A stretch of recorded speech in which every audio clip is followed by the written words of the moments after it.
Cette fois, c'est du sérieux. La Thaïlande a encore changé ses règles, Nate. Ses règles pour les visas run.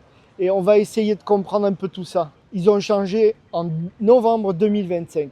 Refusé à la frontière, extension visa limitée et les gens paniquent. Exactement, tout le monde est en panique. Dans cette vidéo, on va essayer de vous expliquer les nouvelles règles et ce qu'il faut faire. Restez jusqu'à la fin, on va vous expliquer les meilleurs long-term visas pour vous. Et derrière là, c'est un endroit que beaucoup de personnes connaissent, Immigration de Jomtien à Pattaya. Allez, c'est parti.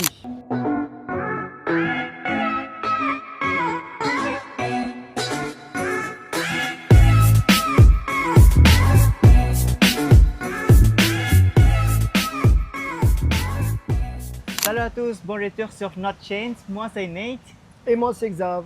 Avant de commencer, laissez-nous vous raconter ce qui est arrivé à un ami la semaine dernière. Juste avec une exemption de visa de 60 jours, il a été à l'immigration demander 30 jours supplémentaires. Et là, surprise, seulement 7 jours pour s'organiser pour quitter la Thaïlande. Et oui, ça se durcit vraiment. Ce qu'il faut arriver à comprendre, c'est la loi, mais c'est aussi l'interprétation de la loi. Et qui c'est qui fait l'interprétation de la loi? C'est l'agent d'immigration lorsque vous arrivez à la frontière. Et il peut y avoir également l'agent à l'immigration interne, c'est-à-dire quand vous allez demander une extension de visa de 30 jours, là, c'est lui qui va prendre la décision. Et comment il prend la décision?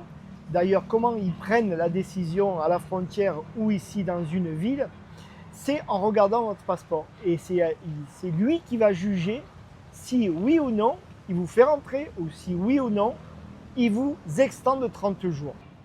Alors Nate, pourquoi la Thaïlande a tout changé maintenant? Pour lutter contre le travail illégal, les scammers, les overstayers et qui vivent en Thaïlande toute l'année sans le visa long terme. Comme des touristes. Il veut forcer les gens pour prendre un vrai visa. Que dit vraiment la nouvelle loi? Il devient impossible de faire plus de 2 exemptions de visa par année calendaire. Alors une année calendaire, c'est de janvier à décembre. La loi est simple à comprendre. Mais voilà, il faut, comme je vous le disais avant, il ne faut pas oublier que c'est l'agent d'immigration qui prend la décision à l'arrivée. En regardant votre passeport, s'il décide que vous venez trop souvent, il peut vous interdire l'accès. Alors d'abord, c'est quoi exemption de visa et extension de visa? Là, c'est vraiment très poche. Alors une exemption de visa, c'est quand tu pars de France par exemple et que tu arrives ici en Thaïlande, tu n'as pas demandé de visa dans ton pays. Donc tu arrives ici, on te met un tampon de 60 jours et tu payes rien et tu n'as pas demandé de visa. Donc ça, c'est une exemption de visa.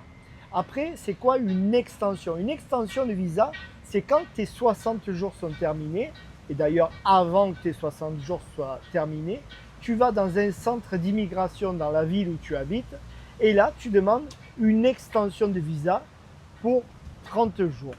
Tiens, considère aussi que si vous êtes arrivé avec une exemption visa de 60 jours et sur place, vous avez demandé une extension de 30 jours et là, vous avez utilisé 2 fois maximum à l'année. 2 exemptions, c'est pas obligé de pouvoir rester 120 jours sur place. Je suis sûr que là, déjà, vous êtes perdu. Ça va dépendre beaucoup de votre situation personnelle. N'hésitez pas à nous dire votre situation personnelle dans les commentaires, que l'on puisse vous éclairer. Ce qu'il faut comprendre, la base, c'est que normalement, tu peux faire 2 exemptions de visa, donc de 60 jours. Ça voudrait dire 2 exemptions de visa par an de 60 jours. Ça veut dire déjà, c'est 60 et 60, 120 jours. Donc déjà, un minimum, tu peux rester 120 jours en Thaïlande. Puis, quand tu fais ton exemption de visa, tu peux faire l'extension, comme je vous expliquais avant, de 30 jours. Donc là, on est déjà à 150. Voire si tu fais 2 fois, ça fait 180. Mais le problème, c'est qu'actuellement, d'après beaucoup de retours, la deuxième extension de visa, il donnerait que 7 jours et pas 30 jours. Mais c'est déjà pas mal. C'est déjà pas mal parce qu'on est à 157 jours. Qui est concerné par ça? Ce n'est pas le touriste qui vient ici même 2 fois par an, qui va passer 20 jours, 1 mois. Il n'y a pas d'inquiétude à avoir à ce sujet-là. Là, vraiment, la cible, c'est les gens qui veulent rester à plus ou moins long terme pour vivre ici en Thaïlande. Voilà. L'immigration ne sont pas bêtes du tout, hein. S'ils regardent votre passeport, vous venez même 3 fois dans l'année, mais que vous restez que 30 jours, ils ne vont pas vous poser de problème. Il ne va pas avoir de problème à l'entrée, ça c'est quasiment sûr. Là, la cible, c'est les gens qui restent trop longtemps en Thaïlande sans vraiment avoir un vrai visa. Avant, c'était plus facile et maintenant, c'est difficile. On n'y comprend plus rien. C'est ça, c'est qu'on n'y comprend plus rien, c'est vraiment flou. Il faut que vous gardiez en tête l'image de l'agent d'immigration qui ouvre votre passeport et qui vous dit « vous ne pouvez plus rentrer ». Il va sûrement vous dire aussi « va faire un vrai visa ». Va faire un vrai visa et ne viens pas toujours avec un visa touriste. Après, on ne peut pas leur donner tort non plus. Les vacances, ce n'est pas 6 mois, 8 mois dans l'année. Les vrais vacanciers, c'est ceux qui viennent pour quelques jours, 1 mois, 2 mois maximum dans l'année. Il faut vraiment prendre un bon visa si vous souhaitez rester quelques mois ou quelques années. Exactement, c'est vraiment très important. Alors, on ne va pas faire une généralité. Il ne faut pas avoir peur, mais il faut essayer de régler les choses en amont. Il se peut que vous arriviez, vous ayez vos 60 jours, on vous met une extension de 30 jours, ça fait 90 jours, vous sortez pour une semaine, vous revenez, on vous remet 60 jours. Ça, c'est vraiment à la discrétion de l'agent d'immigration. Mais c'est pile ou face. Et je pense qu'on n'a pas envie de prendre ce risque. Donc, c'est fini le mode de rester 6 mois et en faisant le visa run et les extensions. Les bureaux d'immigration vérifient tout votre historique maintenant. Et d'ailleurs, un autre petit point qui est dans la loi et dont personne ne parle, ils ont également demandé d'être vraiment vigilants sur les overstays. Alors les overstays, c'est quoi? C'est quand tu as un visa, par exemple, qui se termine au 25 novembre et que le 25 novembre, tu n'es toujours pas parti, tu es toujours ici en Thaïlande.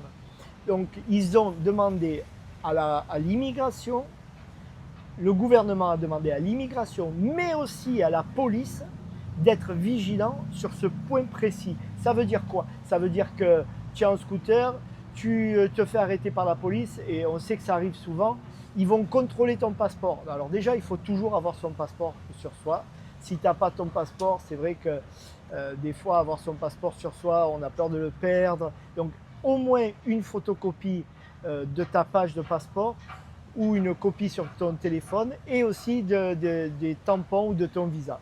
Donc, le gouvernement a demandé de vérifier pendant les contrôles de police les tampons avec les visas. Donc, les overstays, c'est fini aussi. Il va y avoir énormément de contrôles. Ça, on n'en parle pas beaucoup, mais ça existe réellement. Si vous avez l'habitude de partir le matin et retour après-midi, oubliez. La Thaïlande considère que c'est un abus. C'est fini les allers-retours. C'est le stress. Ah oui, ça c'est le stress. Là, c'est clair. Si vous êtes en overstay maintenant, ils vous traquent. Plus de contrôle, plus de raids et des amendes plus strictes. Surtout aux petites frontières comme Mesot, zéro tolérance. Ok, on a fait le point. Maintenant, que faire si on veut rester longtemps en Thaïlande sans stress? Arrêtez le visa run, prenez un vrai visa. Voici les options réalistes. Donc, vous avez un visa éducation, vous avez DTV visa, vous avez visa mariage, vous avez visa retraite, vous avez visa business et vous avez visa LTR et aussi vous avez un visa élite pour la paix totale. Ok, donc ça fait quand même pas mal de visas. On a quand même un bon choix de visas, surtout qu'en Thaïlande, ils ont récemment mis le DTV et c'est pas partout. Par exemple, en Malaisie, il n'y a pas de DTV. C'est difficile. Donc, on a la chance d'avoir pas mal de visas, quand même, pas mal de choix de visas. Donc, il faut essayer de rentrer dans les règles et trouver le bon visa qui vous correspond surtout. Il y a également quelques autres astuces qu'on pourra vous donner en privé si vous êtes bloqué et que vous ne voyez pas de solution de sortie. Contactez-nous en privé. Il y a encore quelques petites pistes qui pourraient débloquer votre situation. Oui, ça coûte plus cher, mais au moins, vous ne risquez pas un refus à la frontière. Si vous restez 4 à 6 mois par an ici, planifiez maintenant. Bon, après, ça donne envie de rester longtemps. Hein. Regardez la piscine, le beau temps. On est au mois de novembre. c'est sûr que ça donne envie de s'échapper du froid et de venir tranquillement ici profiter du soleil. On adore le Thaïlande, c'est notre maison ici, mais avec ces nouvelles règles, ça devient plus difficile. Franchement, la communication, elle est très floue, comme souvent en Thaïlande. Les règles, il y a les lois, l'application de la loi, c'est vraiment différent de ce que l'on connaît en Europe. Beaucoup de gens découvrent les règles au moment où ils sont refusés, et ça, c'est pas cool. Mais en vrai, les visa runners, ils ont abusé le système, donc c'était inévitable. Exactement. À trop abuser, les règles deviennent plus strictes. Donc, notre conseil, si la Thaïlande fait partie de votre vie, prenez un visa long terme. Ne jouez pas avec la chance à la frontière. Et si vous avez eu les mauvaises expériences à la frontière, Ou à l'immigration d'ailleurs. racontez-nous en commentaire. Et voilà, donc c'est déjà la fin de la vidéo. J'espère qu'on a été clair, bien que ça soit très très difficile d'expliquer des règles d'immigration. Mais je vous le répète, si vous avez un problème, mettez-le en commentaire. On va essayer de vous aider à régler ça. C'est toujours beaucoup plus facile quand vous êtes sur place que quand vous êtes à plus de 10 000 km. En tout cas, abonnez-vous Likez cette vidéo et commentez. Merci d'avoir regardé. et à la prochaine vidéo. À la prochaine. Bye bye.